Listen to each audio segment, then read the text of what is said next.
Egunon guzieri. Mil esker eta numri handian ginik goizuntako main inguruentarat. Hala, Lurramaren azken egunean sartzen gira guai. Eta hau duzie beraz Lurramaren aurtengo azken mintzaldi edo main ingurua. Aurtengo Lurrama badakizute eta mendiaren inguruan dela pentsatua. Main inguru guziak mendiaren baliapena, mendiaren geroaz eta abar aipatu dugu. Beti ere Euskal Herriko laborantzak ganbarak defenditzen duen eta laborantza herrikoi eta iraunkorraren ikusmoldetik. Eta kari hortarat ogai abiatuko den main inguruaren gaia da kanpoko hazkuntza, hartzaingoa eta beste kabalekin egiten den kanpoko hazkuntza eta hartza edo otsoa bezalako basa pizti horien arteko harremana zer den, eta galdera baita ere, egiazko jendeen, hortaz bizi diren jendeek galdatzen duten galdera baita. Elgarri bizitza hori posible dea, ala ez, eta baldin bada edo nola, hori da, gaurko galdera. Beraz, Ibani utzeko dakot mikroa, berak ditu orkestuko main inguruko lau pertsona horiek, eta gero izanen da denbora pixka bat, gelarekin eta mintzatzeko. Bat. Egunon deneli, bonjour tout le monde. Donc, mon rôle sera de m'assurer de la bonne répartition du temps de parole entre nos quatre intervenants. Interviendra en premier Nicolas Lécourieux, qui est un ethno-écologue, le mot n'est pas simple, au CNRS. Donc, il nous parlera de son expérience et justement, il analyse les relations entre les sociétés humaines et les animaux. Ensuite, on passera la parole à Michel Herbin, qui est paysan, agriculteur passionné aux confins du Pays Basque, limite Béarn, c'est déjà le Béarn. Voilà. Et puis, on poursuivra un peu plus loin dans les Pyrénées avec Samuel à ma gauche, qui nous parlera de l'arrivée du loup sur son territoire de prédilection et également de la position parfois compliquée à comprendre de l'État français par rapport à ce sujet. Et enfin, notre quatrième intervenant sera Laurent Irigaray de ELB, qui nous apportera un regard un peu dézoomé sur le sujet et un regard du syndicat ELB sur ce sujet. Voilà, ils ont tous à peu près une dizaine de minutes, 10-12 minutes. Bien entendu, l'objectif étant qu'ensuite ça puisse laisser la place à une interaction avec vous au travers de questions-réponses. Et puis s'il y a dans la salle des souhaits d'intervention constructive, n'hésitez pas à le faire. La seule contrainte est de le faire dans un temps réduit, de manière à ce que chacune et chacun puisse disposer de temps pour s'exprimer. Merci. Donc la parole à Nicolas. C'est bon, ça marche. Egunon, mon basque ne va pas plus loin que ça. Bonjour à tous. Je voudrais remercier les organisateurs de m'avoir invité pour cette table ronde où on va parler d'un sujet qui est souvent assez conflictuel.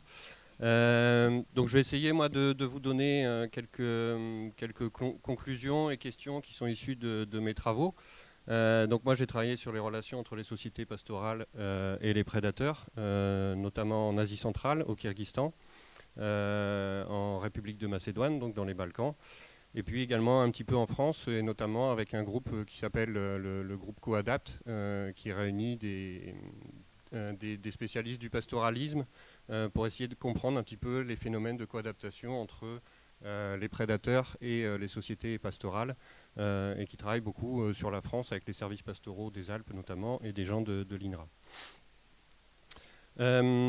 Donc les... Oui. Plutôt comme ça. Comme une glace, d'accord. Donc les relations conflictuelles entre les humains et les prédateurs, en fait, elles caractérisent l'ensemble des sociétés agropastorales.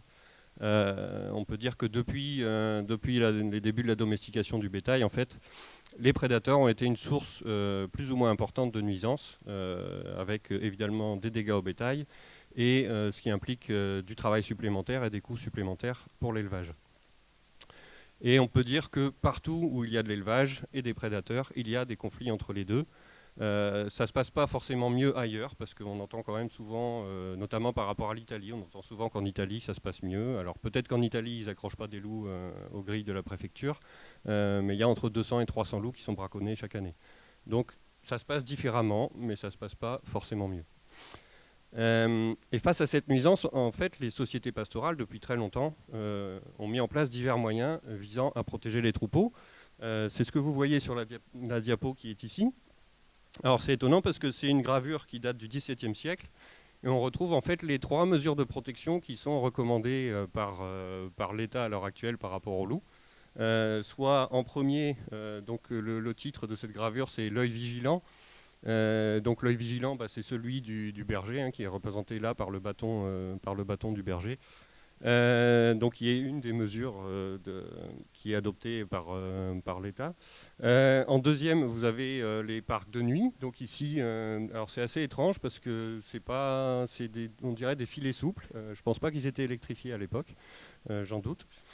Et en troisième mesure, vous avez les chiens de protection qu'on reconnaît ici au collier à pointe qui orne son cou pour le protéger de la morsure des loups.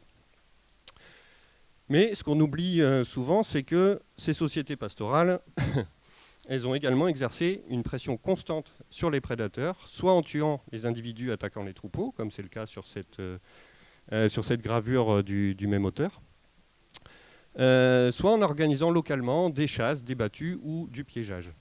Voire même pour les loups, en instituant un corps spécialisé d'agents publics, les louvetiers, qui ont été mis en place au plus tard sous Charlemagne, et dont le métier était de chasser les loups et qui avaient des avantages, notamment en termes d'impôts, et ils étaient dispensés d'aller à la guerre ou des choses comme ça, parce qu'ils s'occupaient des loups.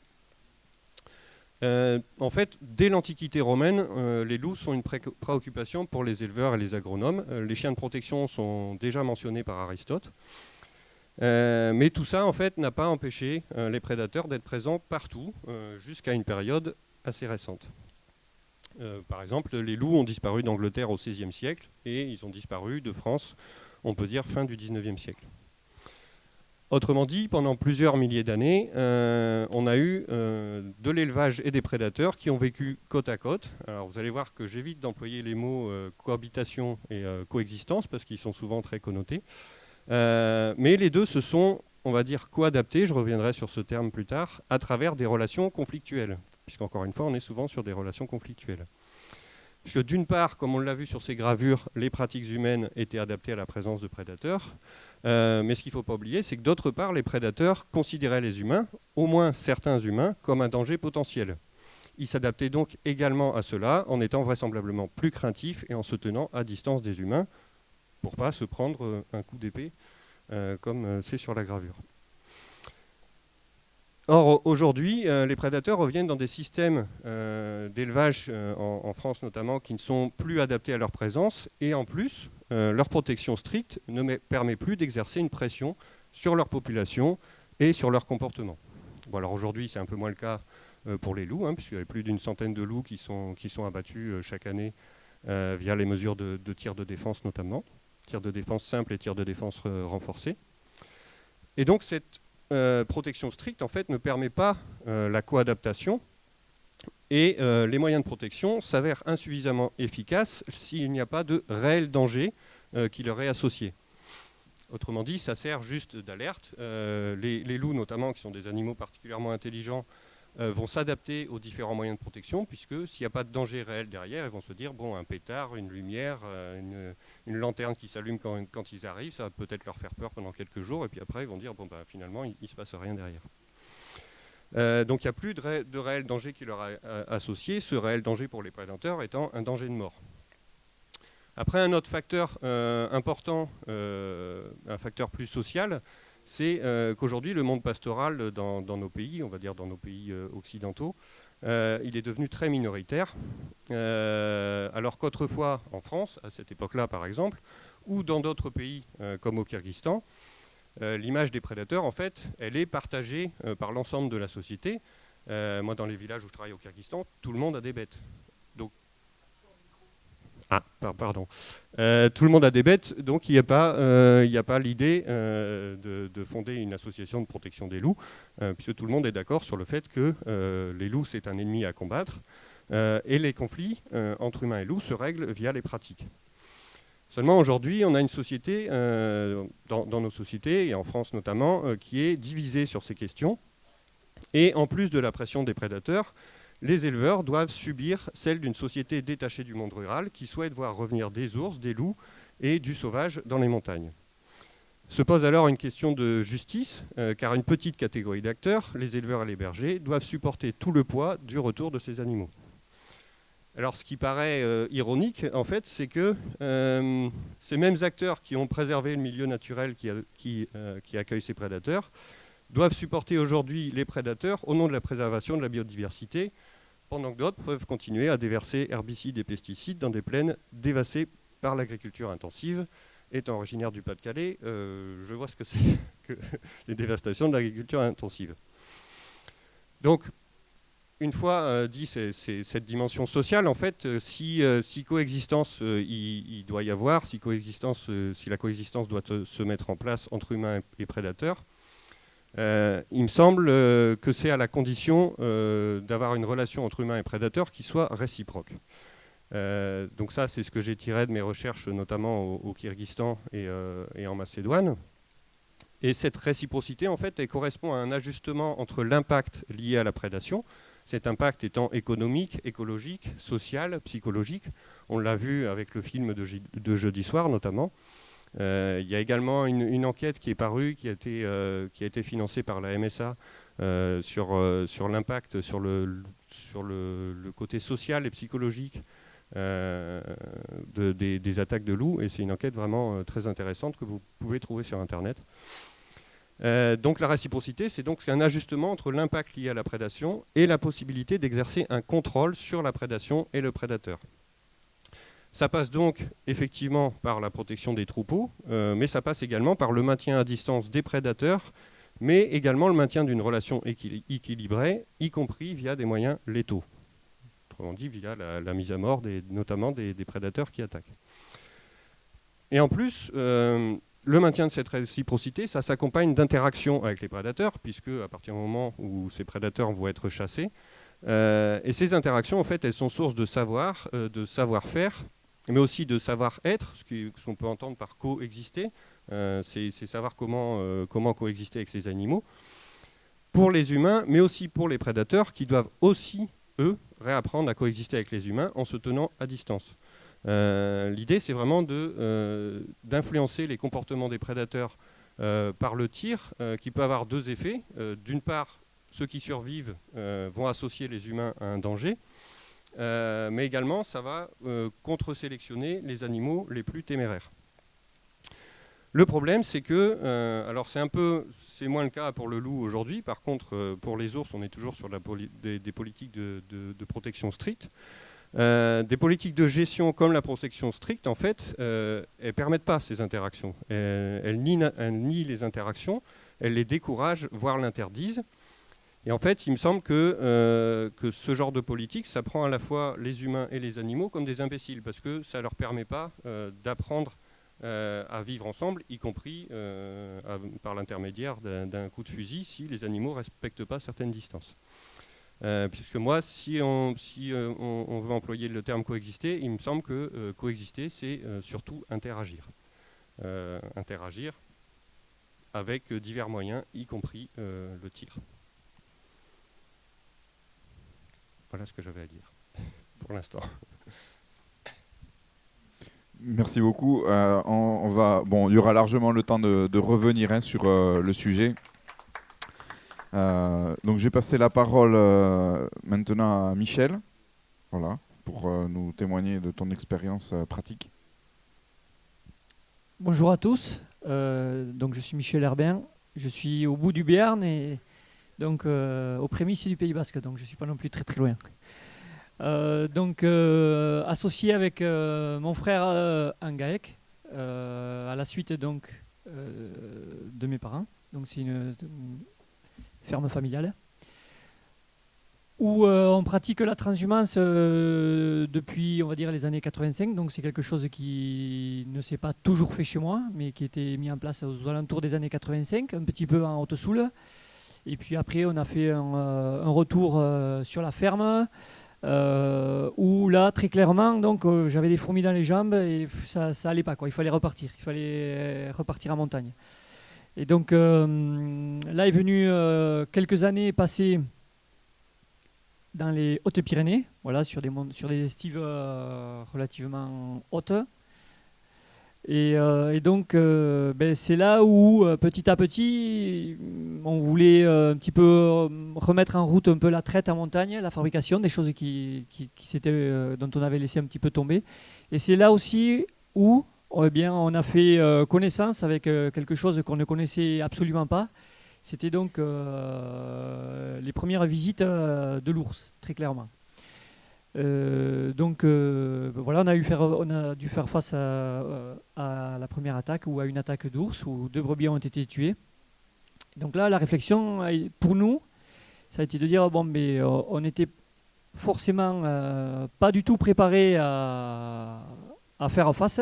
Comment s'organiser?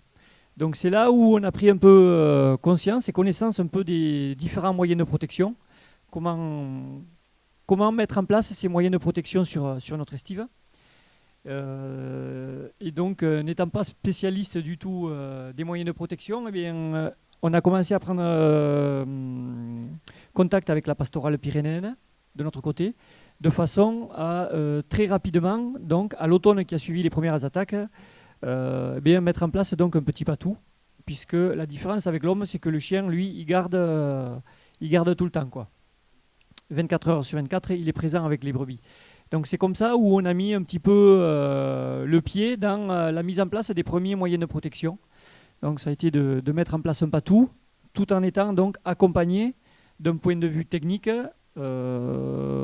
pour l'acquisition d'un premier chien, savoir comment faire, comment travailler avec un chien, comment choisir un chien, l'élever au milieu des brebis, et ensuite comment aussi partir dans une zone où il faut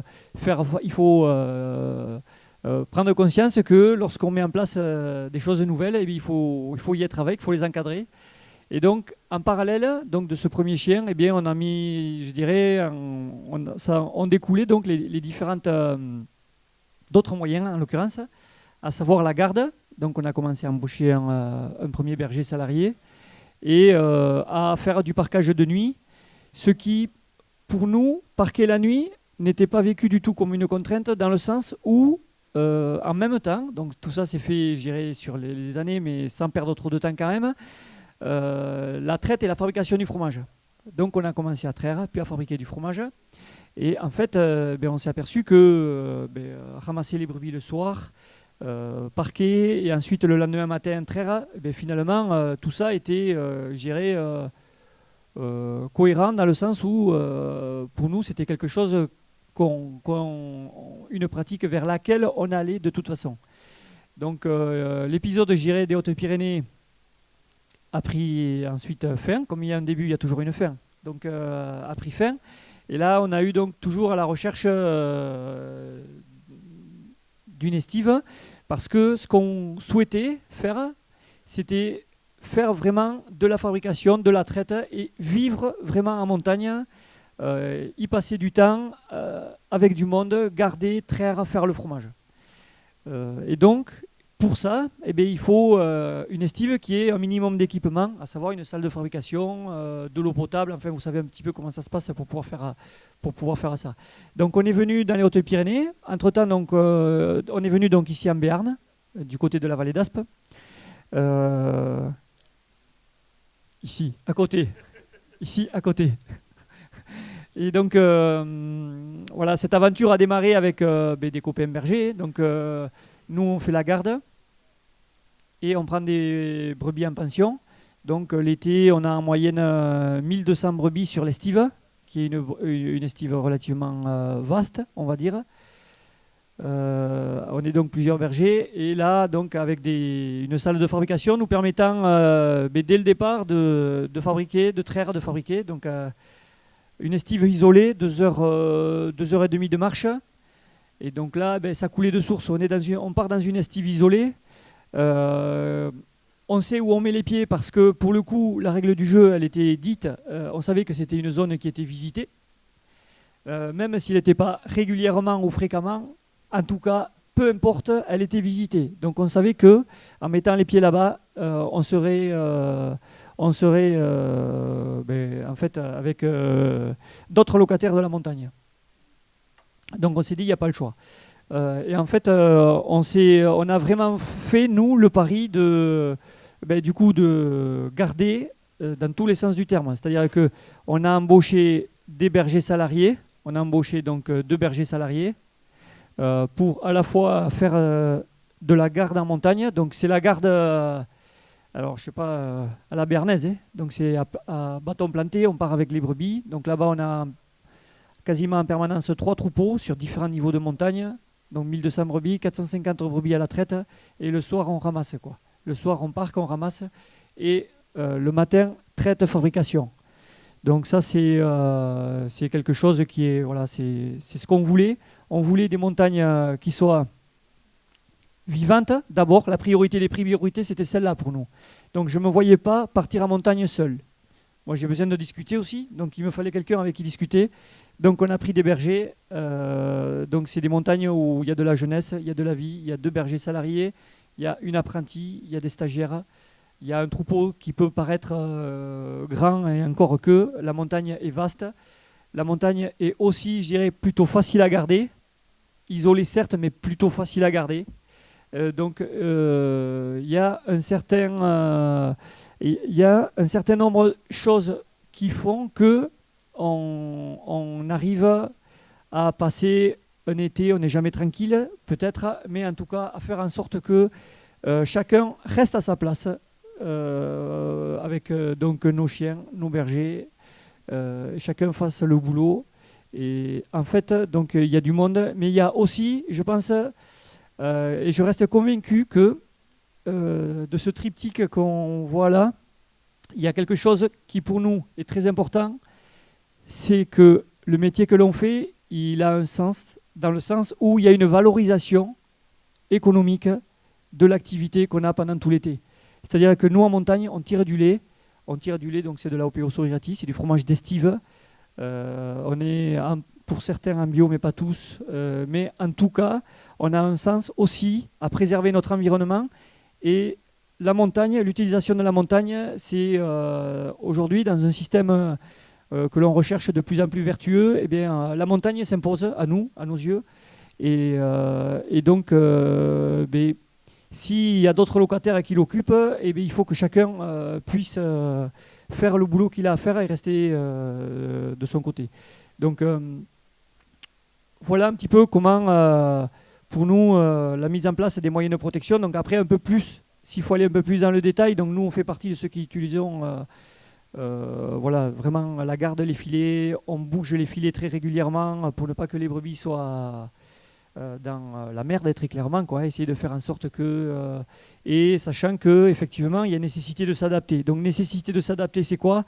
Eh bien c'est oui, quand il y a des journées où il fait très chaud, eh bien, le soir, si c'est mieux pour les brebis de rester dehors, eh bien, ça reste dehors. Et on a toujours un œil, mais des fois, elle n'y est plus, mais l'œil qui supervise, c'est le berger, mais c'est toujours le chien. Et des fois, donc on a 2, 3 chiens. Et des fois, le berger, il laisse son œil au chien, il lui fait confiance. Et il y a nécessité, en tout cas, d'avancer dans l'efficacité de la garde ou l'efficacité de nos chiens.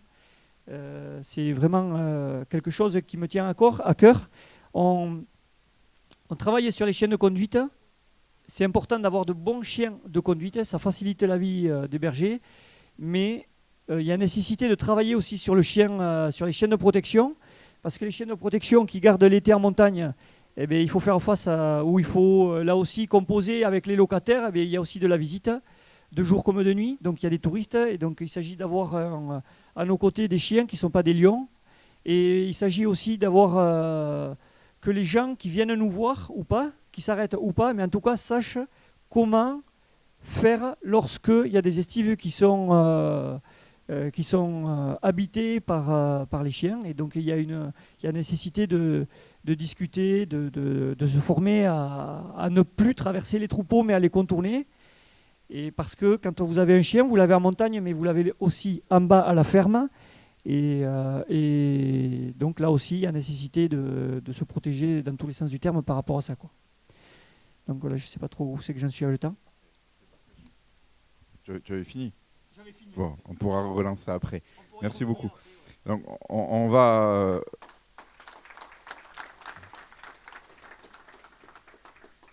Donc je vais passer la parole à Samuel qui va nous parler justement de l'arrivée d'un de ses locataires sur son territoire, mais également de la position, de l'attitude, je ne sais pas comment dire, mais de l'État français par rapport à ça.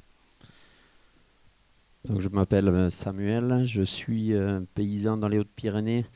On a des vaches, des brebis, des chèvres et un peu des cochons.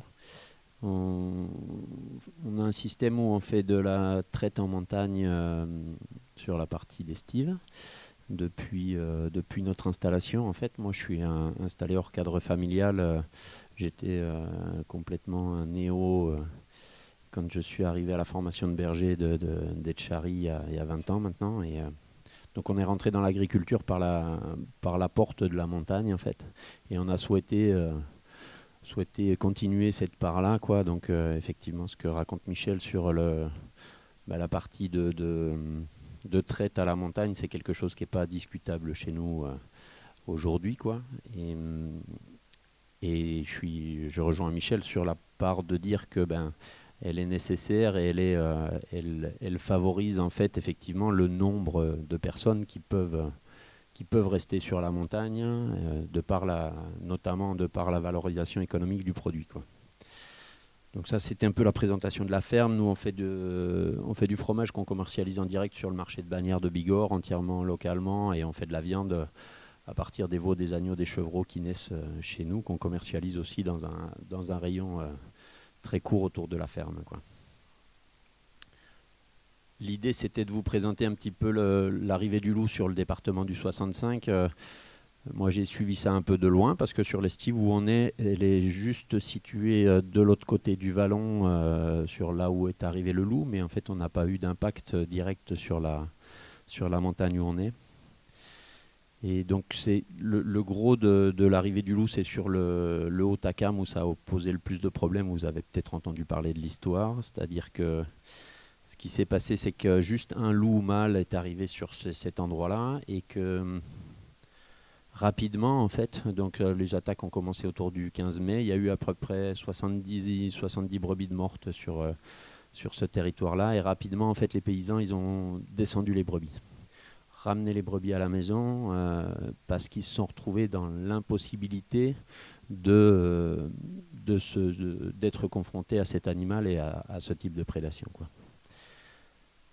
Du coup, ce sont des systèmes en fait où effectivement il y a très peu de gardes de mise en place. On pratique ce qu'on appelle dans les Hautes-Pyrénées pas mal la garde en escabote, c'est-à-dire avec un berger qui va s'occuper simplement, entre guillemets simplement, des limites de la montagne et pas forcément de rassembler et pas forcément de conduire et pas forcément de berger salarié dont parlait un peu Michel tout à l'heure. Plutôt un système où les éleveurs montent une fois par semaine, une fois tous les 3-4 jours, visiter les animaux à la montagne, quoi. Le Haut-Takam, c'est pas une montagne très escarpée. Ça, c'est un détail un peu important parce qu'en fait, un des gros arguments sur les Hautes-Pyrénées, c'est de dire que les montagnes sont très escarpées. Et en fait, là, en l'occurrence, cette montagne-là, c'est pas une montagne escarpée. Voilà. C'est pour dire qu'il y aurait possibilité, en tout cas, d'envisager un autre mode ou un autre modèle de gardiennage sur ce secteur-là, quoi.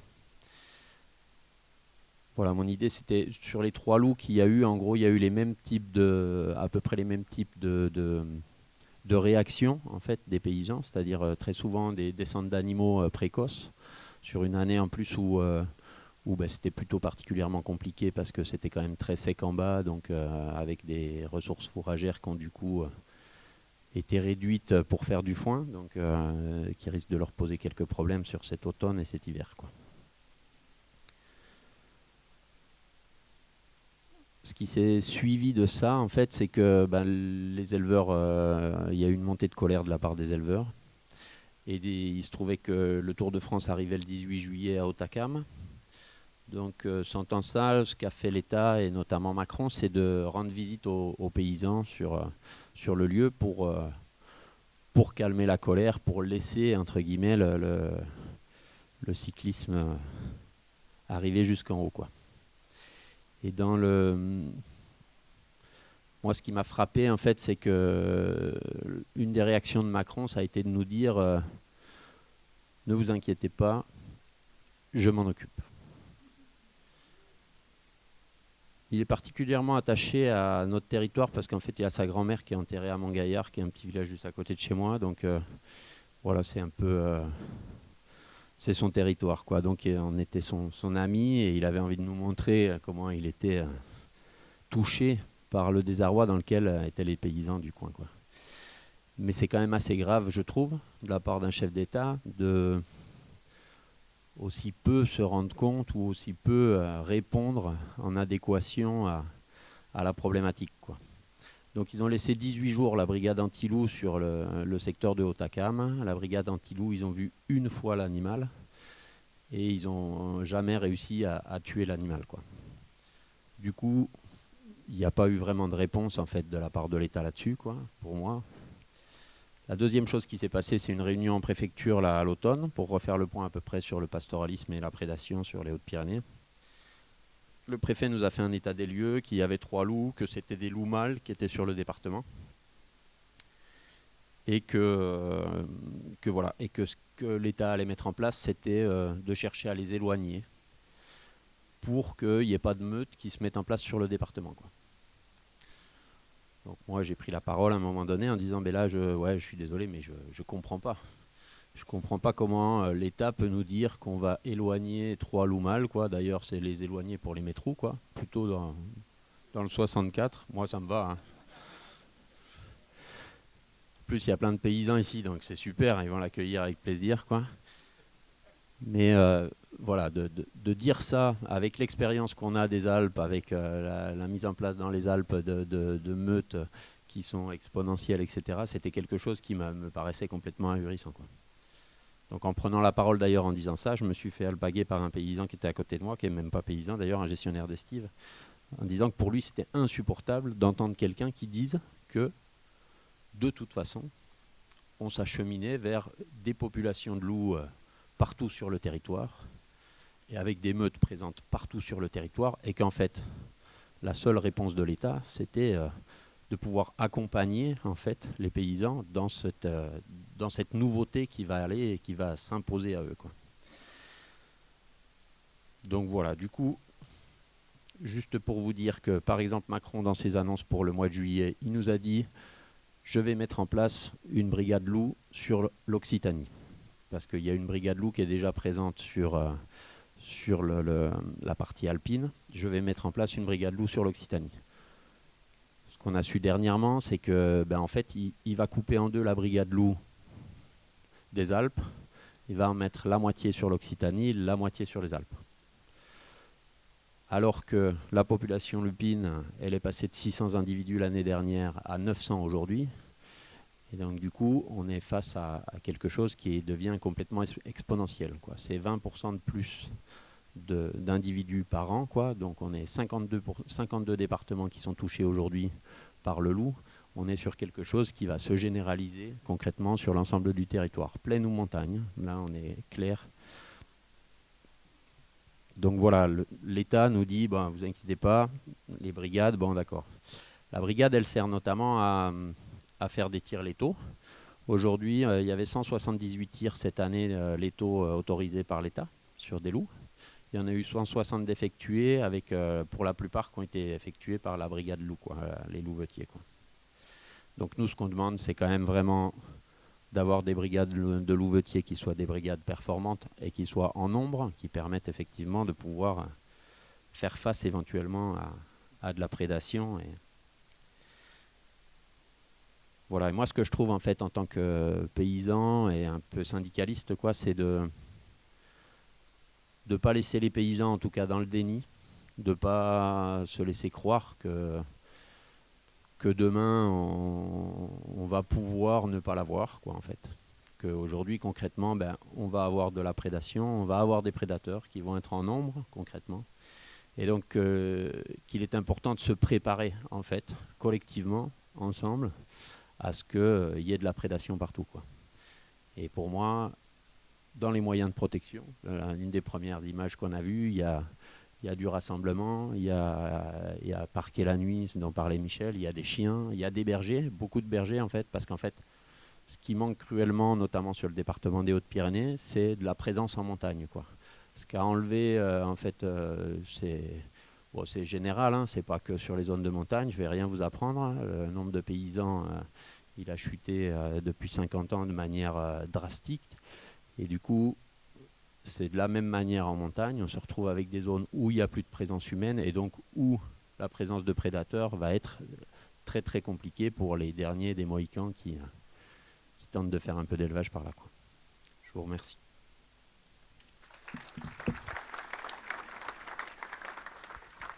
Sans transition. Bon, ordeon ni Laurent Herrera niz, Ölben izinean mintzatuko niz. Bon, eskola zinen dut, entxeatuko niz. Ordeon, bon, entzuntuzie antzinekoak, nik nahi nuke pixkat presentatu eskolegian zepasten den, zer den. Eskolegian kondatu behar bada anitz ardi, anitz behi, baina kondatzen bali modu mendi partea, nahi behuzu badira lau sindikatak okupatzen dienak mendi guneetaz. Lau sindikatu horietan badira 130.000 ardi, eta 7.000 behi joiten diena mendirat. Egan nahi du konparaketa iteko pixkat Haute-Pyrénées eta Biernoen aldean, aize kabala gehiago, aize tinkiago, eremu tipiagotan hiltzen dira. Ordeon, ene kasuan, berriz ene kasuan joan niz, ni hartzaina niz gaziko mendietan, goiz guziz biltzen ditu korleat ardiak, baina obliateak gira goiz guziz biltzea, bestenaz beren muga pasten dute eta besten trupeta joiten dira. Egan gure eremiak tipiak dira, eta gehiago dena, eremu beretan batzutan tropa bat hiliko da goizetan, dretxo du goizetan hiltzea, eta bestia atxaldetan.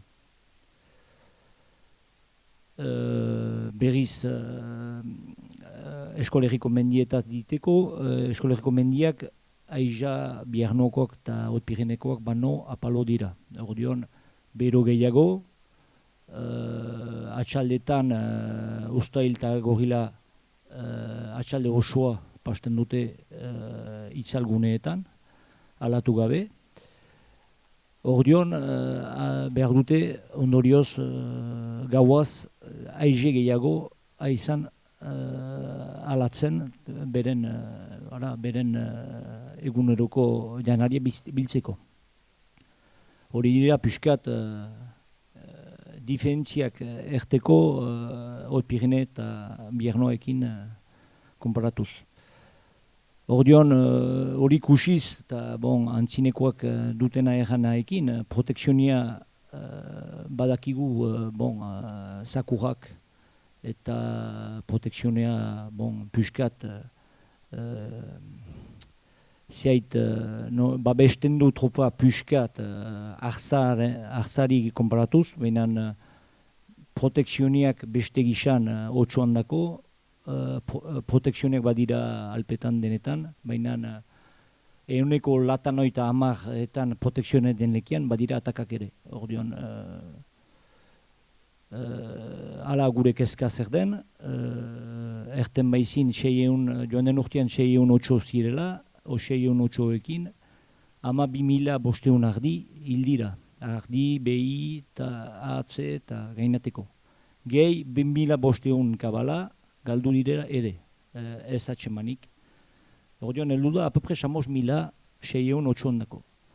Aurten 908, ez dugu somat kabala hildiren, somat desmasiak izan diren, somat arrangurak izan diren hartzainen dako eta behizanen dako mendietan, eta 8ekin dena, bestalde, da negian ere haidiela 8ak, eta beherian ere haidiela. Ordeon, guk eskolegian dugu, guk defendiatzen dugun laborantza, da kanpoko azkuntzaekin hartzea, kanpoan hastea, inala alatuz, inala baliatuz, eta kanpoko mozkinak heldurienak. Ordeon, batzutan, gu mendiguneetan baititu hoian batzu ere, eskurrak baliatuz ardiekin, eta belarra bestalde. Eta beste gixane, gure sisteman, da, behar da pentsatu, antxiak jortzen ditugu bazkaz pentze urgunetan, joiten gira kusteat hastian behin, pentze urgunak bari ditugu gilernariak usten ditugu berdin 30 40 aterbien sartzeko xantzaekin, menan beren berdira eta joiten gira 3-4 eta ikustera. Hori guziak, otsoa heldu bada, ez da iten halko. Beharko dira denak bildu etxalden inguruan, eta den problema ere gure nola egan, gure eskualdian, da mendiguneetan hasteko funtsak agun bagatia dira. Ez da konpazione landesetan bezala edo zelai horitan bezala, etxaldia eta 20 edo 50 hektara inguruan. Bozu pentziat kilometratian, beste pentziat beste 2 kilometratian, hola. Eta denen baliatzeko gixan, eta inala merke, eta inala mozkina kalitatezkoa iteko maneran, hartzen gira beti danikola, baliatuz ditun guziak. Ordeon, guk usten duguna belben, da estadoak nahitu eta berdin hiritarrak nahi dute otsoak izan dadin eta hartzak izan diren Frantzian eta Europa guzian, baina da kaltegarri gure laborantzako sisteman. Ondorioa kusten dugunagu da otsoak balimadira eta hartzak balimadira, hartzainak kanpoko bazkaekin biziko dienak tipituko dira. Eta mendiak ustuko direla. Mendiak ustiaekin zonbaitzuk geldituko dira Michel Herben bezala hiru patuekin, animaleko eremeatekin menan 1000 ardi. Eremu bera nik usi dut haren txarua, eremu beherian, eskolegian, ganezake badirera 7-8 ardi. Mentoan. Mendiak idokia dira, mendiak ederra dira eskolegian, eta buruan hartu, ardien kabalen lanari esker, hartzainen lanari esker, eta joaiten ziste 8-9 metretan, mendiak idokia dira, ikusten duzie itzuli guzian, mendiak ikararri dira, mendiak bizi dira. Ono guk Michel Herbenek ertentziena nahizila launekin izan mendian ez bakarrik izaiteko, bai ditu bizalarie, guk lau etxora gira bat bestian kontra eta lau laborari gira 100 hektaran gainean 1200 ardi eta latanoi bat behorrekin. Ordeon, eta bizi da, gazi, siberun, bizi dira mendiak, hemengo mozkinak kusiko dituzie beherian, hortaik heldu dira.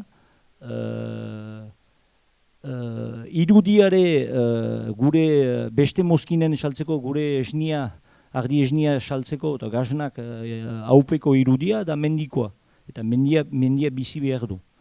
Eta guk erten duguna, eta da, otsoa emendatuz, hartzainak tipituko dira. Ordeon guk hartzainan alde baigira eta edozon azlen alde, eta kanpoekin haidienen alde, erten dugu, behar dela zehaitin. Zehaitin da, ertentzina delako frantzesez ganen du, la reciprocite, behar zela otsoak bere alderdiak atxik dezan. Guko hartia giro goiko maneretan zen agixaz Otsoa goiti doa, galdeinen dugu inala estaduari dretxo gaitia tirukatzia eta gainateko. Behar dugu otsoa tipitu, behar dugu otsoari akutsi hartzainak defendiatzen dira bere buria, bere hartaldea, behar ba otsoa, bazarien honen da, beldurniz ezetz, eta beldur gira. Zer egan gehiago, autu bat da, nahi bada, bioanistasuna nahi bada, waiko bioanistasuna izan da eskolegian laborari esker eta artzainen esker. Hemen dugu laborantza bat inala errespetatzen dina kanpoa, inala baliatzen dina kanpoa, maite dugu gure egia, ordeon inala iten dugu lehengoak bezala atxikitzia gure maneran. Pasten dugu anitzoren, pasten dugu anitzoren dianik, behar da fede puskat eta nolai ofizio hortan hartzeko. Otsoa eta nekeze gehiago zartzen badaukute, izerri komplikatia izanen da. Reciprocitateari berriz diteko, otsoa bizi behar bali madu, guk hartzainek ukan behar dugu dretsoa, ene ustez, tirukatzia. Denak presdien tirukatzia hartzainetan ez dakit, estaduarek bere responsabilitatea behartu hartu, menan kusten duguna, boaiko Otpirenetan gertatu dena, behar bali madera oiun, ginartio eta amosteuna izan eta gio ez deuzea gertu, hobedu azkenian guauk inez lana ateatzia zeit. Nola egan, ez da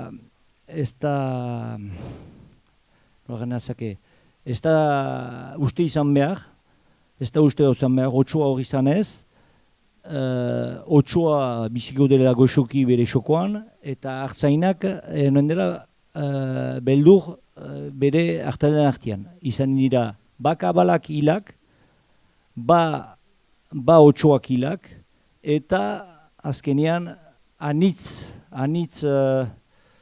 nekezatasuna hartzainen dako. Hala, mil esker.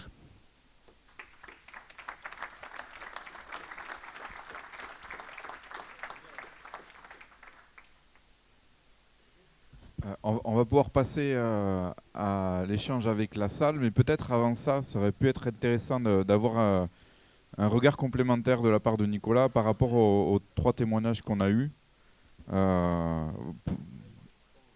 Au vol, non mais sinon on peut déjà demander des questions, mais c'est intéressant d'avoir une réaction à chaud. Par rapport à ce qui vient d'être dit, en fait, parce qu'il y a... il y a effectivement l'intervention de la brigade, mais il y a quand même pour les loups, il y a le système de tir de défense simple et tir de défense renforcé. Il y a la création de zones difficilement protégeables. C'est le cas en gros de l'Aveyron, de la zone du Larzac, puisqu'ils ont considéré que c'était trop difficile de mettre en place les moyens de protection. Et du coup, le tir de défense simple est autorisé même sans mise en place de moyens de protection. Parce qu'il y a ça aussi, les tirs sont conditionnés par la mise en place d'au moins 2 moyens de protection sur les 3. Donc voilà, après la mise en place de ces zones difficilement protégeables, ça crée aussi une sorte d'injustice pour les éleveurs des Alpes qui se disent, nous on les prend depuis 30 ans et là on dit, sur le Larzac c'est Roquefort dont on ne touche pas. Donc c'est un peu difficile à avaler pour les éleveurs des Alpes.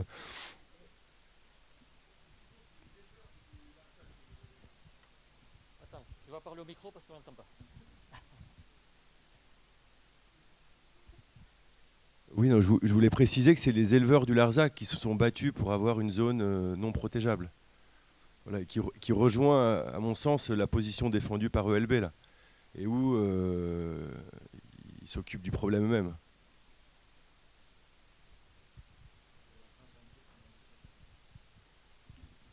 Donc n'hésitez pas à préparer vos questions et je répète, présentez-vous et s'il vous plaît les interventions qu'elles soient brèves, concises et intéressante. Et voilà. Pardon. Oh, pardon pour ce dernier mot, mais bon, vous m'avez compris. Je ne suis pas du tout sûr d'être capable de tout ça, mais juste, je me présente, Joseph Parois, en fait, je suis... Pardon. Comme ça, c'est bon. Ouais, Joseph Parois, en fait, je suis référent de la bourse d'emploi et d'estive qu'on a mis en place dans les Pyrénées-Atlantiques, qui accompagne qui a comme projet d'accompagner les projets de vie des bergers salariés ici dans nos estives et sur notre territoire pour qu'ils fassent de vrais projets de vie chez nous, quoi. Parce qu'on sait qu'aujourd'hui, il y a plus d'une centaine de bergers salariés dans les Pyrénées-Atlantiques et il y en a les 2/3 qui ont quand même dans la tête des espoirs d'installation. Et du coup, moi, ce que je dis, c'est qu'il faut des montagnes vivantes, quoi. Et bon, j'avais accueilli, il y a la chance d'avoir accueilli il y a une dizaine d'années des bergers, des éleveurs de rennes qui nous avaient dit, ils étaient venus chez nous et puis ils nous avaient dit, ici on nous a expliqué que vous cohabitiez avec les ours, mais vous n'avez même pas de fusil, comment vous pouvez cohabiter, quoi. Et voilà, ils nous expliquaient qu'ils avaient des loups et des ours, mais qu'ils avaient des fusils, quoi. Et c'est vrai qu'aujourd'hui, ici, on est en train de mettre en place, je suis désolé, je suis un peu long, mais une nouvelle forme de prédateurs, c'est-à-dire c'est des prédateurs on est obligé presque de s'échapper devant eux, quoi. Voilà. Et en Ariège, il y a des gens qui ont très peur, parce que l'ours, eh bien, s'il n'a pas peur de l'homme, eh il peut très bien lui courir après, quoi. Et un jour, peut-être, il y aura un danger parce qu'effectivement, on est en train de mettre en place une autre race de prédateurs. Mais ce qu'il faut, c'est se battre pour des montagnes vivantes et se battre pour qu'il y ait... Voilà, aujourd'hui, le paradoxe de l'État, c'est qu'il nous demande de cohabiter avec des prédateurs, mais en même temps, il mène une politique de désertification de la montagne. Peut-être pas au Pays Basque, mais en tout cas chez nous, moi je le vis très fortement. Voilà. Et du coup, j'ai envie de dire, il faut qu'on se batte pour qu'il y ait des montagnes vivantes et qu'on soit nombreux à vivre dans la montagne et à se battre contre la politique de désertification des montagnes et aussi contre les prédateurs quand ils nous attaquent, quoi. Voilà, merci.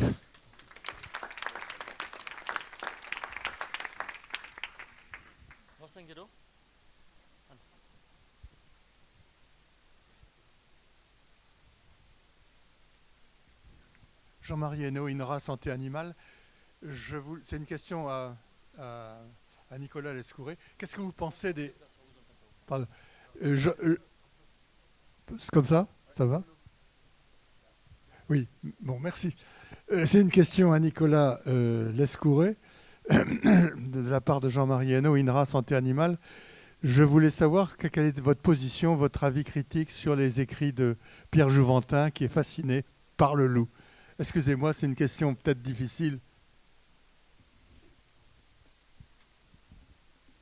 Pas grand-chose. Ce monsieur a élevé une louve dans sa salle de bain. Bon, et il s'est autoproclamé spécialiste de la question. Mais j'ai pas grand-chose à ajouter sur ce qu'il raconte.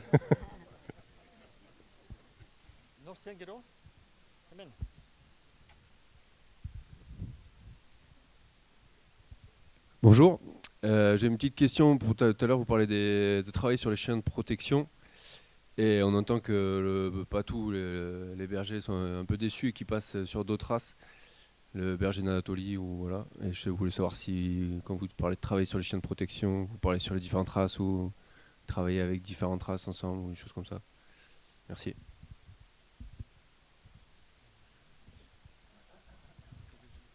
Donc je m'y colle.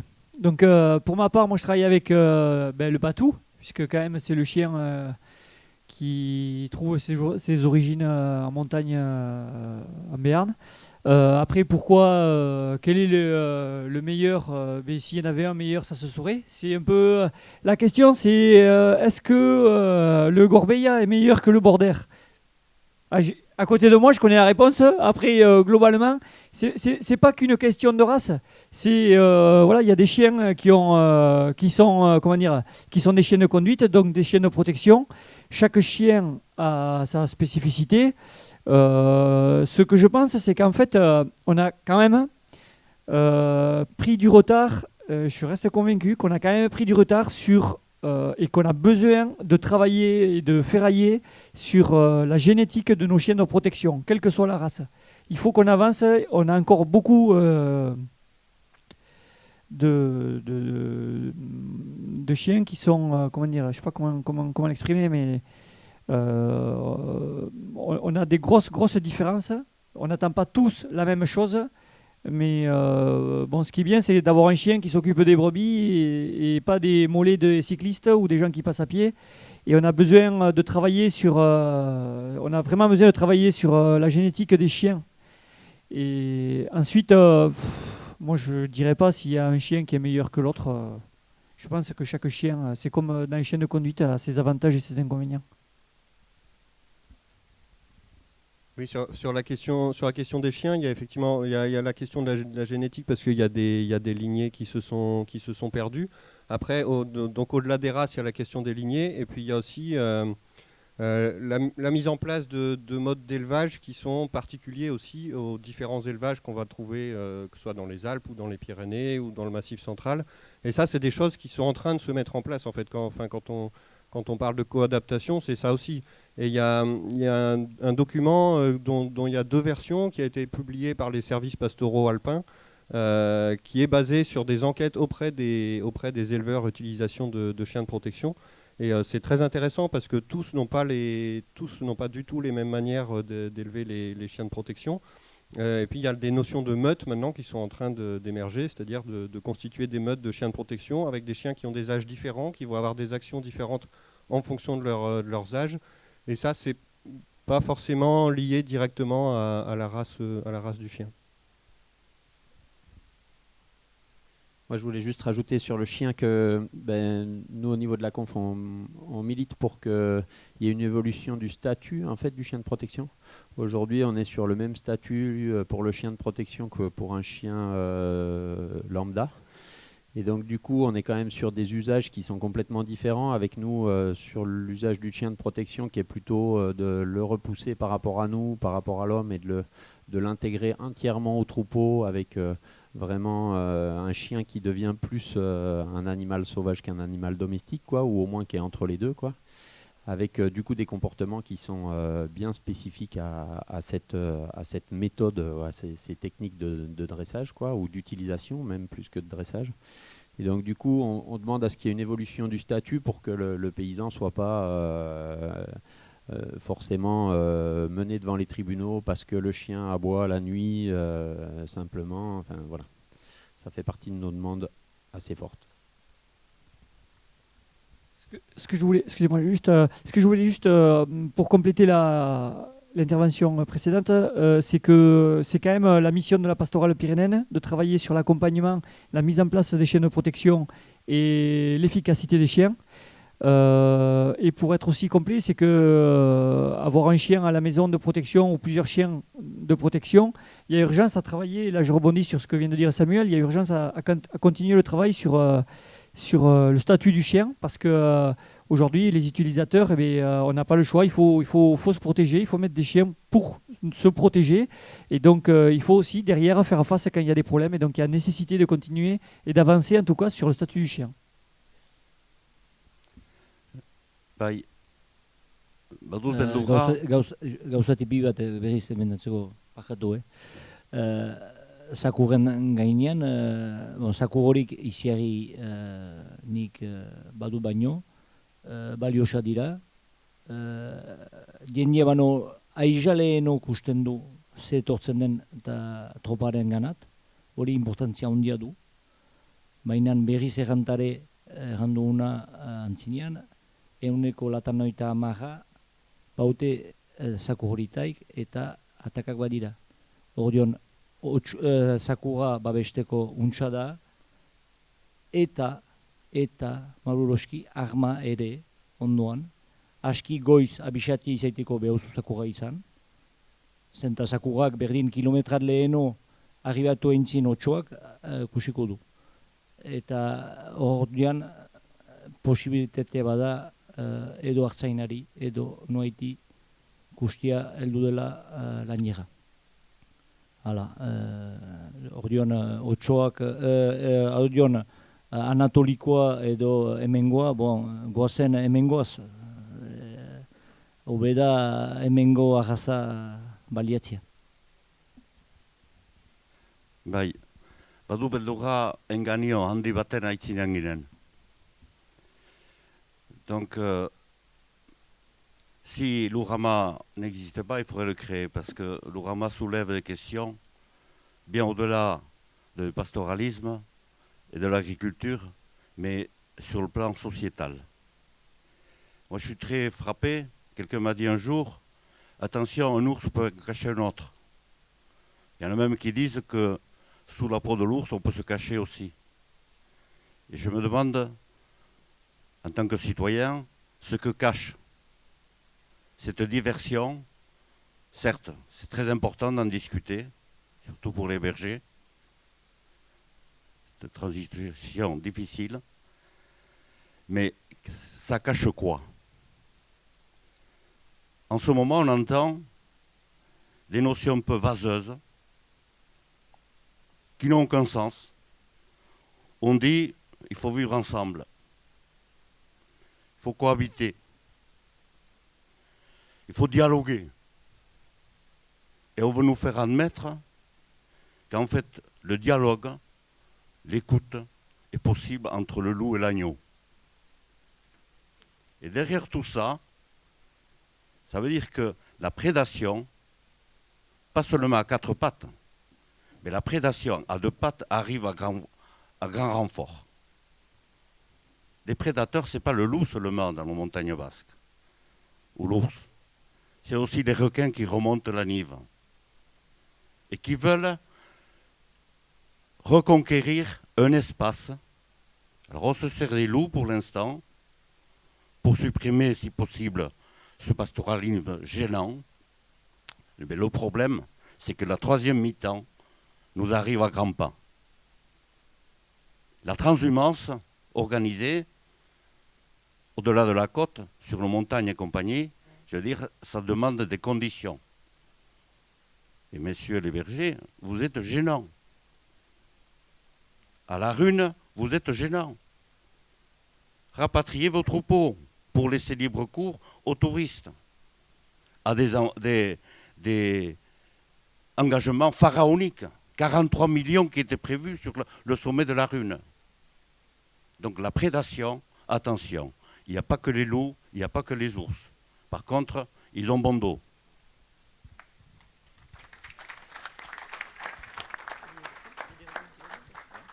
Oui, bonjour. Je m'appelle Henri Salanab, je suis paysan retraité et je suis aussi membre du Conseil économique et social Occitanie.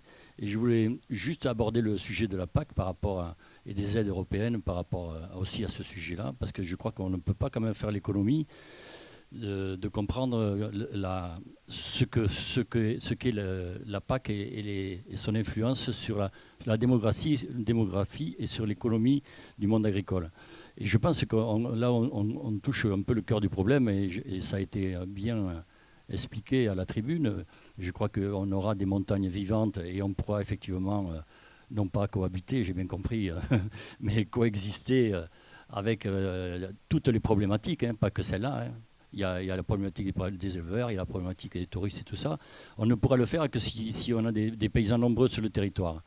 Et je pense que la PAC qui a été mise en place, alors peut-être ici vous le ressentez moins, parce qu'effectivement il y a une grosse pression sur le territoire et vous êtes nombreux sur des hectares. Mais nous, dans les Hautes-Pyrénées, il faut savoir quand même qu'on a déversé depuis 5 ans, 6 ans maintenant, beaucoup d'argent dans les montagnes. Il y a des éleveurs qui sont passés de 25-30 000 euros de subvention à 100, 120 000 euros de subvention.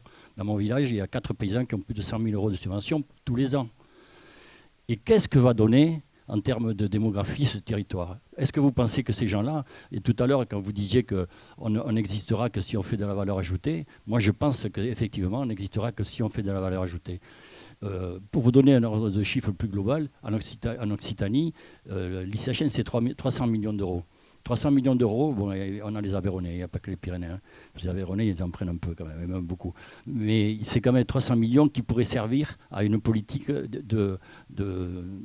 de reconquête du territoire par les gens. Et je pense que le problème de la prédation, c'est aussi un phénomène de reconquête du territoire. Chez nous, les territoires, ils sont en train de se désertifier, non pas en bêtes, hein, parce que les bêtes, on va en trouver beaucoup, hein, mais en humains.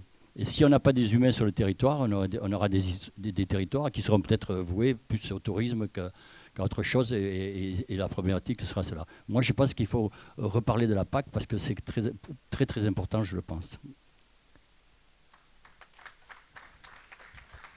Hori pixkat gehitzeko, ELB-en eta Konfederazioan Paysan aspaldidanik erten dugu behar diela laguntzak mugatu, behar dela laguntzak laborarika, erren nahi du, frantsesez erren dut l'emploi paysan, eta hori orientatuz behar duela.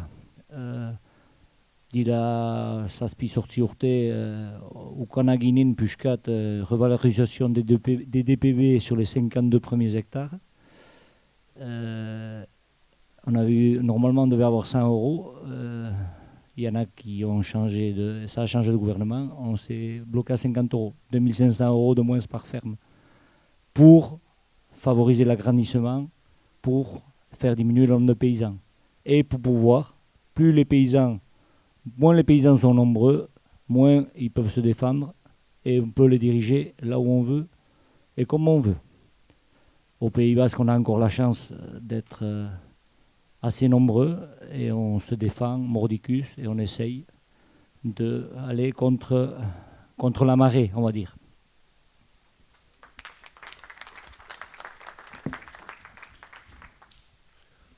Oui, marche là? Vous m'entendez? Il faut que je le tienne comme une glace. Bon. Bonjour. D'abord, alors je me présente, je m'appelle Emmanuel Trocmé, je suis éleveur transhumant en Ariège. Je suis venu avec la présidente de notre groupement pastoral qui prendra part au débat aussi avec nous.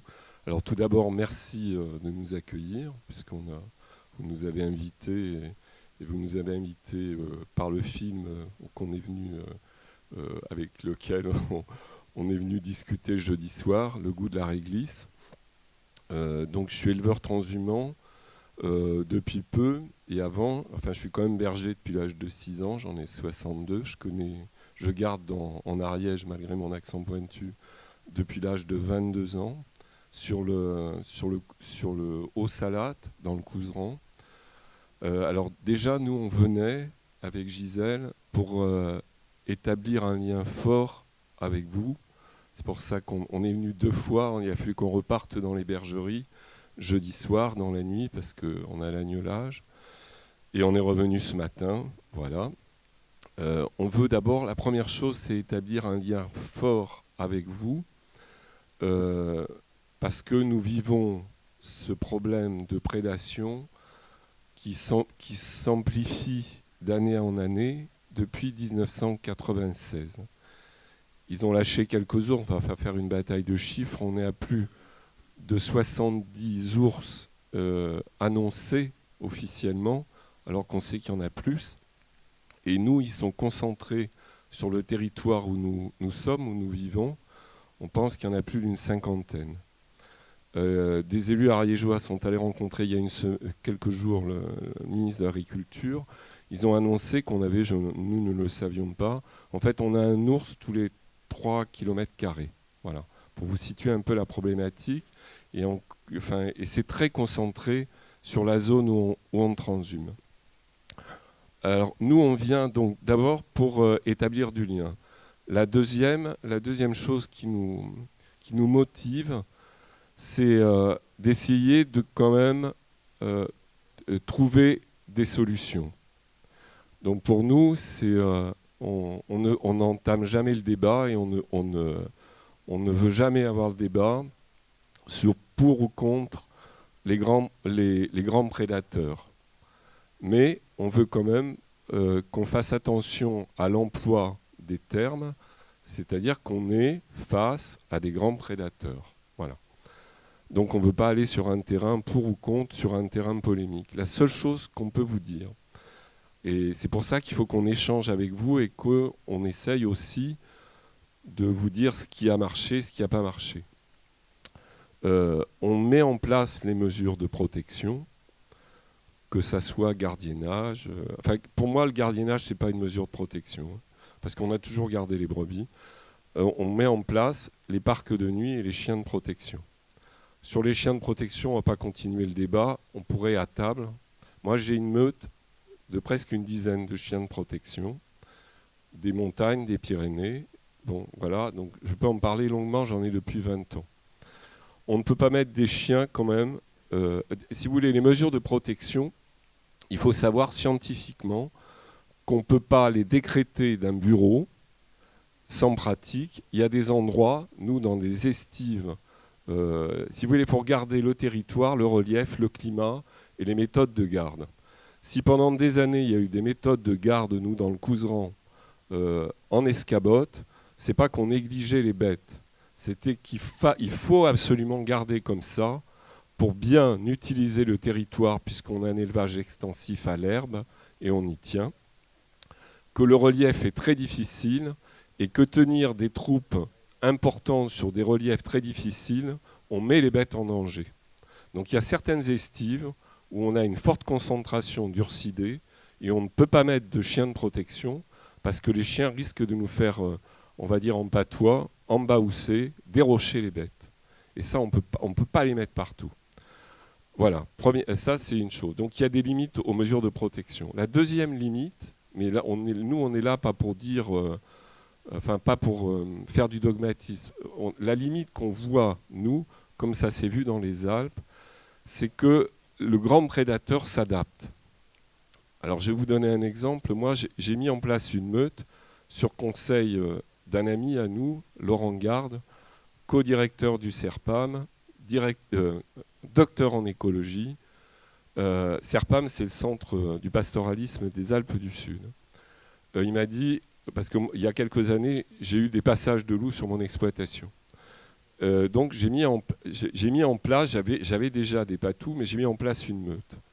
J'ai quand même eu des chiens blessés par les loups. Je vais pas assez vite. Des chiens blessés par les loups. Donc les grands prédateurs, ils font face. Alors, blessés par les loups, ça arrive, il y a même des chiens qui se font tuer par les loups.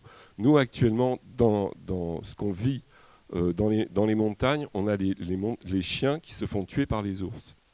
Et pire que ça, pour aller plus vite, on commence à être confronté à des face-à-face de plus en plus importants, puisque la population ursine augmente, et nous sommes mis en danger. Et j'ai dit l'autre jour au film, on est en danger de mort, mais c'est réel.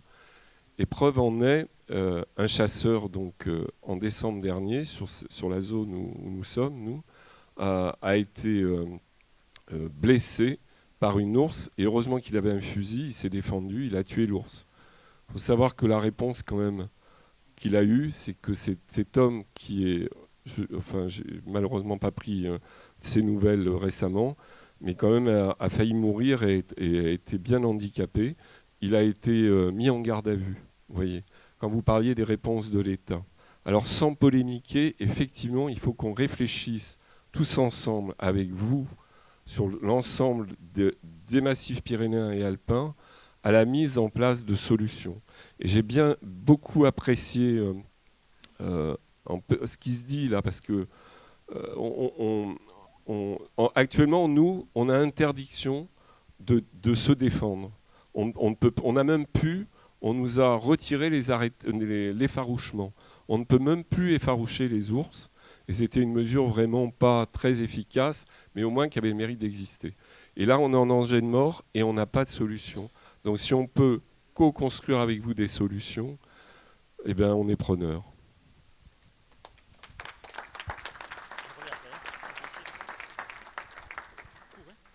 Je vais essayer.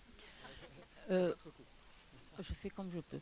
Bonjour, je suis bergère depuis 1978. Je ne suis plus bergère actuellement.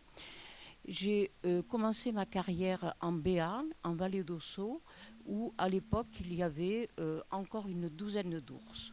Donc j'ai vécu avec les ours autochtones qui restaient dans les Pyrénées-Atlantiques et dans le Béarn. À cette époque, les gens avec qui je vivais étaient des des personnes âgées, des bergers âgés. C'était les bergers cadets, c'est-à-dire ceux de la dernière tradition béarnaise et un petit peu du Pays basque, où l'aîné héritait du bien et où le cadet était berger. Ces bergers cadets, j'ai vécu avec eux. C'était des hommes, c'était des bergers dans le sens le plus pur, c'est-à-dire des gens qui connaissaient parfaitement leur métier, et j'ai eu la chance de l'apprendre avec eux. C'était des hommes qui vivaient avec la montagne et qui utilisaient l'espace sans aucun frein. C'est de l'extensif, on dit aujourd'hui. C'est-à-dire que les limites au troupeau, c'était eux qui leur donnaient et ce n'était pas les prédateurs. Il y avait des prédateurs, ils savaient, au mouvement d'un troupeau, on sait qu'il y a un prédateur à côté, d'accord ? On le sait quand on est berger. Et ils savaient prendre leurs précautions, ils traillaient, voilà. Mais ce n'était pas, c'était un souci. C'est-à-dire qu'au mois de septembre, quand on sait que l'ours a besoin de manger un peu plus, on faisait plus attention.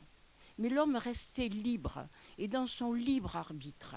C'est-à-dire que c'était le berger qui disait « je fais ça, je vais là, je pose mon troupeau parce que ce soir il fait beau, que ça ne risque rien, et que j'ai le droit en tant qu'être humain de rejoindre ma famille et de rejoindre mes enfants ou ma mère. » Et c'était le libre arbitre du berger et de l'homme. Et ça, c'était important. Moi, j'ai vécu cela.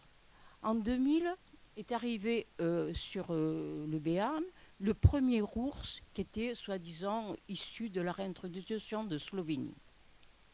Et à partir de là, eh bien, l'ours, on l'a vu en plein jour. Ces ours qui étaient autour de nous, qu'on ne voyait jamais, parce qu'ils avaient peur de l'homme, parce qu'ils avaient été chassés et parce qu'ils en avaient le souvenir, ces ours, on ne les voyait jamais, les ours autochtones. On savait qu'ils étaient là, on ne les voyait jamais. Mais l'ours qui est arrivé depuis chez eux, depuis l'Ariège, en Slovénie, on le voyait en plein jour. Moi, je l'ai vu à l'heure de la traite, au mois de juin, passer 2-3 fois.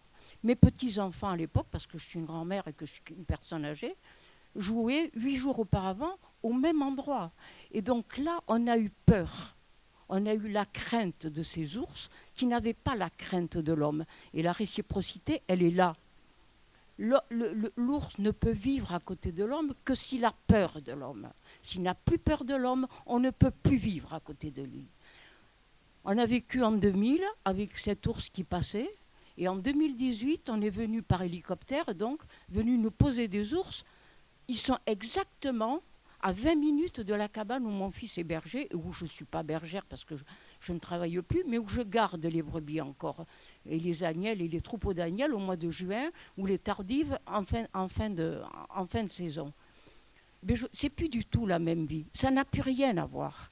Aujourd'hui, les brebis, les brebis laitières, chez moi, parce qu'il n'y avait pas d'herbe, on a été obligé de leur faire remonter 900 mètres tous les jours en altitude avec un berger salarié, redescendre tous les soirs pour les fermer à la cabane, pour les fermer avec des chiens, avec un patou, hein, comme ça. On les a prises, les mesures de précaution. Il ne s'est rien passé. Mais le stress dans lequel vous vivez, la fatigue que l'on impose à des brebis qui sont des brebis qui attendent des agneaux, dans des conditions comme cette année avec la chaleur qu'il faisait, où on les oblige à marcher, on les oblige à revenir et tout ça, ce n'est plus être berger. C'est des brebis qui sont prisonnières. Ne sont plus, on a complètement changé.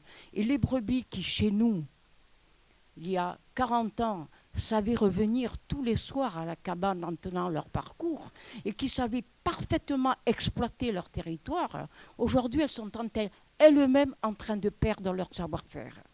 Voilà, je voudrais simplement terminer par rapport... j'ai vécu toutes ces étapes-là. Je suis une anti-ours primaire parce qu'aujourd'hui, quand on lit les textes, quand on voit le nombre d'arrêtés, le nombre de thèses, le nombre de réunions qui parlent de prédation, qui parlent de conditions de vie des bergers. Aujourd'hui, le dernier, l'État va réfléchir aux conditions de vie des bergers. Ça fait 40 ans qu'on parle de réintroduction. Et aujourd'hui, on va quand même se pencher sur la condition de vie des bergers. Je termine. Derrière les ours et les loups qui sont mis sur le territoire et qui sont maintenus sur les territoires, ce n'est qu'une amorce de la dépossession des territoires. Les bergers gênent. Les bergers, on leur apprend maintenant non plus à utiliser leur espace, on les apprend à mettre des clôtures à leurs brebis et avec eux au milieu. Et l'espace est redevenu pour les animaux sauvages et pour l'ensauvagement. On est en train de déposséder les paysans de leur propre territoire. Et ça, je peux vous dire que ce n'est que la première phase, comme disait monsieur. On est en train de nous déposséder.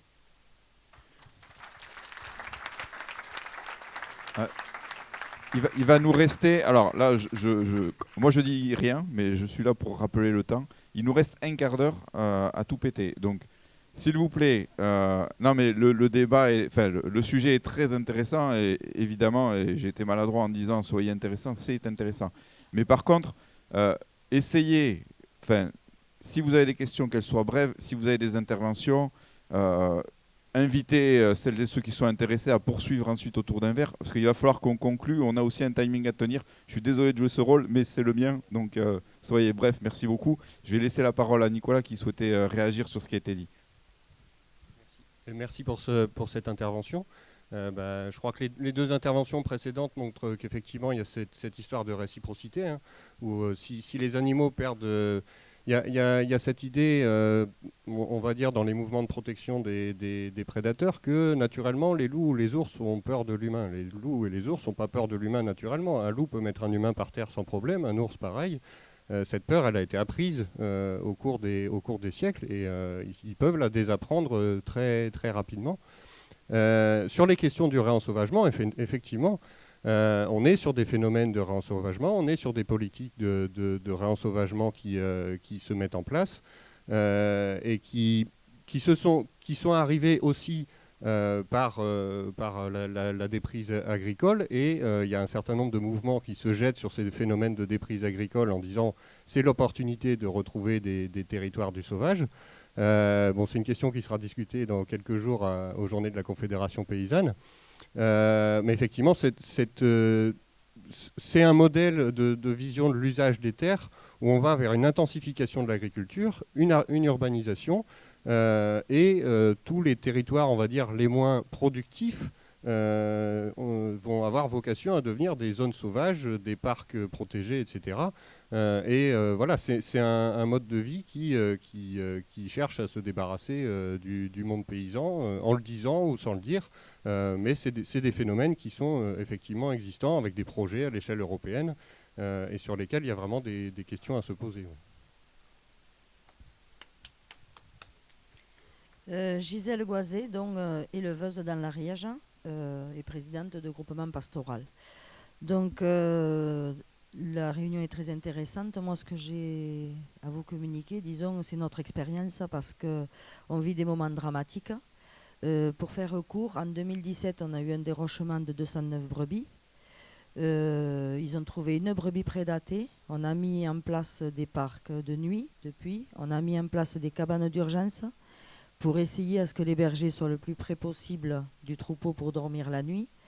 Sur notre montagne, on ne veut pas de zone de vulnérabilité ou de laisser à l'abandon, voilà, parce qu'on est sur une estive de 1500 hectares, et la montagne se package en rapport aux 4 mois passés là-haut.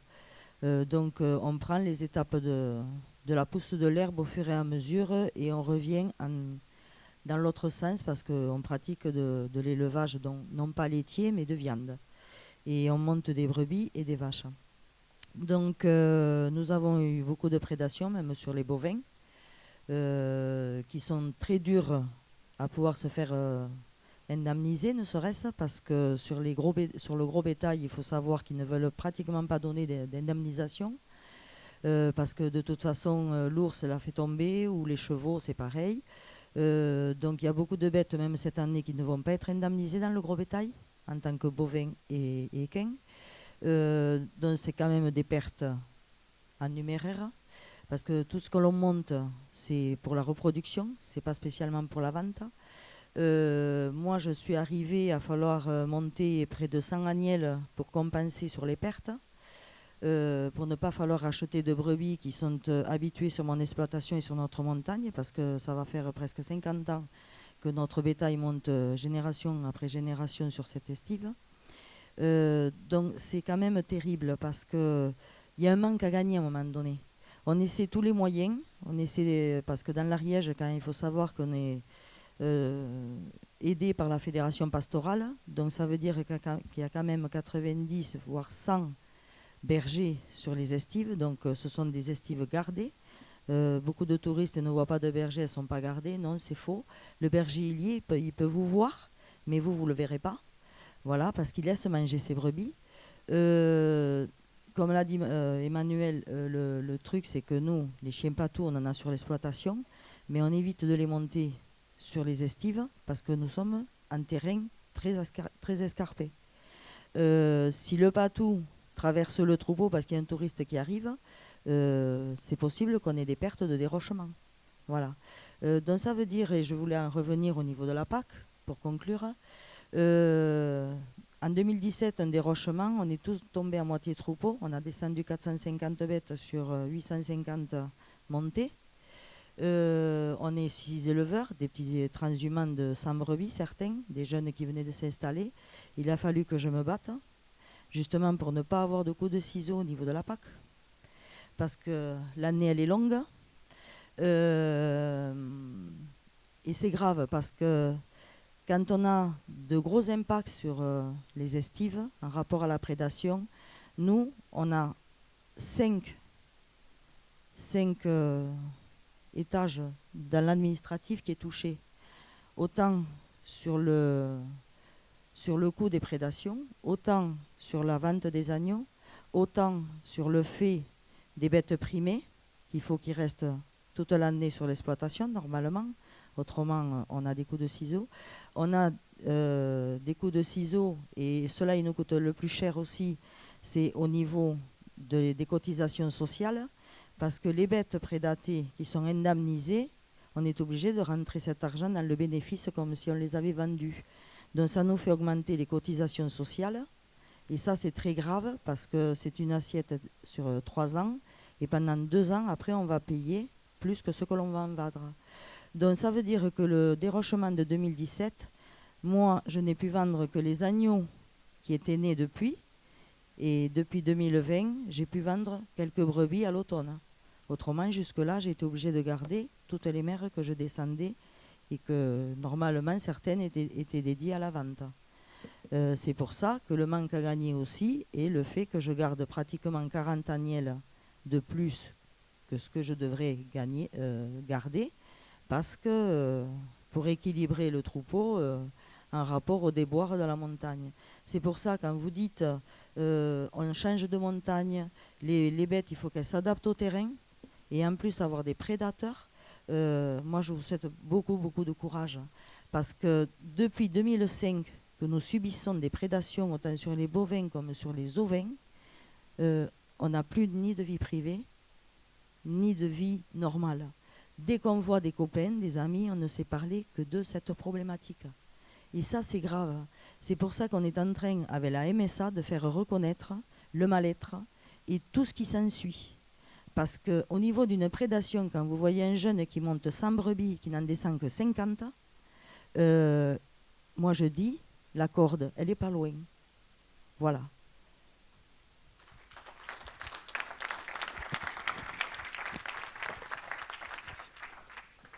Oui, rebonjour, moi Yann Vétois, je suis éleveur dans l'Aude. Du coup entre Piège et Razès, dans un territoire de collines. On a le loup depuis 2014, et voilà, du coup avec un individu, il paraît, peut-être 2, enfin on n'en sait rien. Moi je voudrais revenir sur la position dans laquelle nous met l'État en fait. Et cette position où on n'est pas respecté puisqu'on ne nous donne pas d'informations, on ne nous dit pas qui il est, est-ce que c'est un mâle, est-ce que c'est une femelle, est-ce qu'ils ont réussi à avoir des prélèvements. En tout cas, nous, dans l'Aude, pour avoir des informations sur les prédateurs qui sont autour de chez nous, c'est quasiment impossible, ou on nous prend parfois même pour des imbéciles. Typiquement, une photo d'un piège à loup par un naturaliste qui est posé dans une grande forêt qu'il y a dans l'Aude, autour de Montréal, avec un individu plutôt jeune en photo, et la personne des services de l'État de l'environnement nous dit « Ah non, non, c'est bien toujours le même, le vieux loup qui est là depuis 7-8 ans maintenant ». Voilà, moi j'ai été attaqué par ce jeune loup, et il s'avère que ce jeune loup en fait est échappé d'un parc à loups des Pyrénées-Orientales. Voilà, donc encore une fois, cette question de la biodiversité et dans les conditions dans lesquelles on nous oblige à exercer notre métier, donc sans nous donner d'informations, en nous faisant croire que c'est des animaux sauvages, et en fait c'est des loups de parc à loups. Voilà. Et maintenant, là récemment, c'est la Montagne Noire, donc le dernier contrefort du Massif central, où il y a une présence importante de loups, puisqu'il y aurait 3 à 4 individus qui circulent entre Aude, Hérault, Aveyron et Tarn, et pareil, où les éleveurs expriment de plus en plus de doutes quant au côté sauvage de cet animal, quoi. Un piège à loup a été posé sur une bergerie, donc un tunnel, et en fait le loup tournait autour de la bergerie sans qu'il ait peur de la présence d'humains. Voilà, donc entre le changement de comportement d'animaux sauvages qui soi-disant viendraient des Alpes et des animaux qui potentiellement peuvent arriver de parcs à loups où on ne sait pas comment ils peuvent s'échapper de ces parcs à loups, la question d'avoir affaire à des animaux sauvages me pose de plus en plus de questions.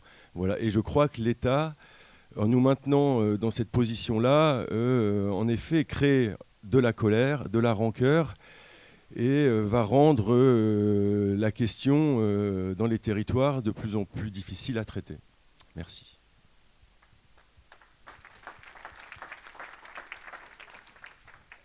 Je vous propose que d'ores et déjà on reprogramme une session sur le sujet dans un prochain Lourama, où vous êtes tous invités.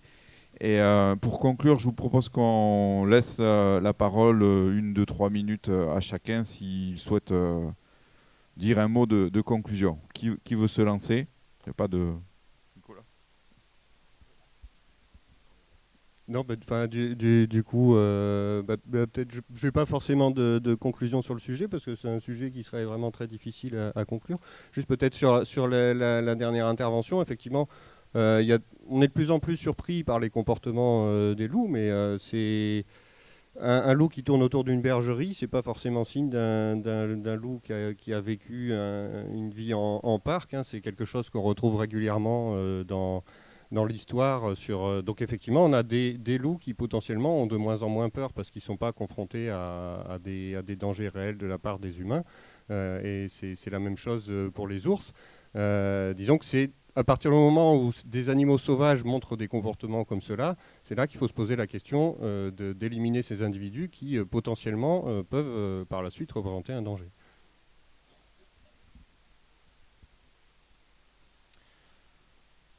Je trouve l'exercice compliqué, donc je suis désolé. Petit moment de...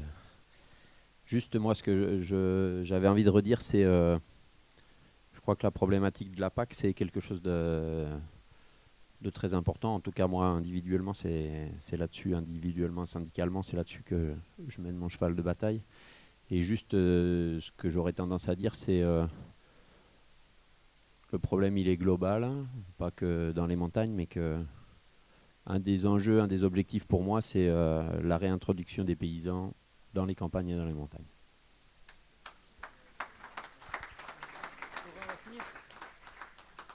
Juste pour terminer, moi je trouve que la conclusion de Samuel m'irait très très bien. C'est que c'est ce qu'on a dit, c'est que la montagne, clairement, c'est l'avenir du monde paysan, des montagnes avec beaucoup de vie. Et que je reste persuadé que pour un monde de paysans plus vertueux, la montagne a son rôle à jouer. Et voilà. Et la complexité, c'est que peut-être chacun trouve sa place. Une fin à la béarnaise. Orion enetako bon arronta dosniz antzinekoekin. Gauza bat, laborari anitz bagira, artzaina anitz bagira, inala gauzak aberastasun hortan atxikitzen aldu guaiko einean edo berdin hobetzen aldu. laborantza tipituz, laborariak tipituz, zer empleatzen da, gehiago gauza kimikoak, gehiago pozoin, eta janaria edo ekoizpenak atxemaiten dienak, gero txarrago dira. Kalitatea nahi balimada, denendako kalitatea nahi balimada ekoizpenetan, eta nahi badau ingurumena iziarri untsa izan dadin, goikoa bezala izan dadin, bergira laborarian hitz. Eta gu aspaldi erten dugu hori, aniz laborari, laguntzak izan diten aniz laborari izaiteko, eta hori da ekologia, aniz laborari izan ez, kanpoak ederrak izanen dira, eta guk denek kalitatezko mozkinak janen ditugu. Mila esker.